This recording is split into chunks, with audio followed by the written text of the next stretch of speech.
نحمده ونصلي على رسوله الكريم اما بعد فاعوذ بالله من الشيطان الرجيم بسم الله الرحمن الرحيم قال الله تعالى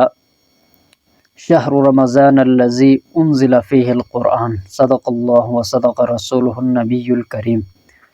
اللہ رب ذوالجلال رمضان المبارک جو یہ مہینہ ہے، اس مہینے کی فضیلت کو بیان کرتے ہوئے قرآن مجید میں فرماتے ہیں کہ رمضان کا مہینہ وہ مہینہ ہے کہ اس مہینے میں ہم نے قرآن مجید کو اتارا ہے، قرآن مجید کو ہم نے نازل کیا ہے۔ تو قرآن مجید کا نزول جو ہے یہ اس مہینے کی فضیلت کی بات ہے کہ یہ کتنی فضیلت والا یہ مہینہ ہے کہ اس مہینے کے اندر اللہ رب ذوالجلال نے قرآن مجید کو نازل کیا ہے۔ یہ مہینہ تمام مہینوں سے افضل ہے اور قرآن مجید تمام کتابوں سے افضل ہے، اور جس نبی پر قرآن مجید نازل ہوا ہے وہ نبی تمام انبیاء میں افضل ہے، اور جو فرشتہ لے کر آئے قرآن مجید کو وہ تمام فرشتوں میں افضل ہے، اور جس رات کو قرآن مجید کا نزول ہوا ہے لیلۃ القدر کی رات، انا انزلناہ فی لیلۃ القدر، تو وہ رات تمام راتوں سے کیا ہے، فضیلت والی ہے، بہتر ہے۔ اللہ رب ذوالجلال قرآن مجید میں فرماتے ہیں اس رات کی فضیلت بیان کرتے ہوئے کہ یہ جو رات ہے لیلۃ القدر کی رات ہے، لیلۃ القدر خیر من الف شہر، کہ 1000 مہینوں سے بہتر ہے، فضیلت والی یہ رات ہے۔ اگر کوئی شخص 1000 مہینے تک عبادت کرتا رہے اس کو اتنی فضیلت حاصل نہیں ہوتی جو شخص لیلۃ القدر کی ایک رات میں عبادت کرنے سے فضیلت حاصل کرتا ہے، اتنی زیادہ فضیلت ہے اس رات کی۔ اور رمضان المبارک کی فضیلت اس وجہ سے بھی ہے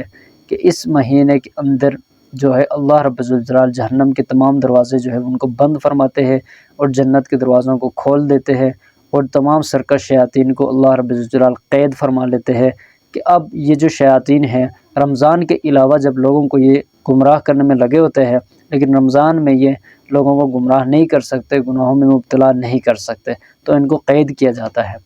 تو رمضان کے مہینے کے اندر جب افطار کا وقت ہوتا ہے تو جہنم سے اللہ رب ذوالجلال 10 لاکھ لوگوں کو نجات عطا فرماتے ہیں۔ روزانہ افطار کے وقت 10 لاکھ لوگوں کو اللہ رب ذوالجلال نجات عطا فرماتے ہیں ہر افطار کے وقت۔ اور جب آخری رات ہوتی ہے عید سے پہلے، آخری جب رات ہوتی ہے رمضان کی آخری رات، اس رات میں اتنے لوگوں کو اللہ رب ذوالجلال جہنم سے چھٹکارا عطا فرماتے ہیں جتنے لوگوں کو شروع رمضان سے آخری رمضان تک اللہ نے نجات عطا فرمایا ہوتا ہے۔ مطلب پہلے رمضان میں 10 لاکھ لوگوں کو، دوسرے میں 10 لاکھ، تیسرے میں 10 لاکھ، چوتھے میں 10 لاکھ، پانچویں میں 10 لاکھ، اسی طرح 20ویں، 21ویں، 25، 27ویں، 28ویں، 29ویں رمضان، 29 کو ہم 10 لاکھ سے ضرب دے تو یہ کتنی زیادہ تعداد بن جاتی ہے۔ اتنے لوگوں کو اللہ رب ذوالجلال صرف ایک رات میں ان کی مغفرت فرماتے ہیں، ان کو جہنم سے نجات عطا فرماتے ہیں، ان کو خلاصی عطا فرماتے ہیں۔ تو اللہ رب ذوالجلال ہمیں خوب دعائیں مانگنے کی اس مہینے میں توفیق عطا فرمائے، رمضان کے مہینے کی قدر کرنے کی توفیق عطا فرمائے، خوب نمازیں پڑھنے کی، ذکر و اذکار کرنے کی توفیق عطا فرمائے۔ اللہ کے رسول نے تو بددعا دی اس شخص کو کہ جو رمضان کا مہینہ پائے اور اپنی مغفرت نہ کروا سکے، اپنی بخشش نہ کروا سکے، اس کو اللہ کے رسول نے بددعا دی ہے۔ اللہ ہم سب کی حفاظت فرمائے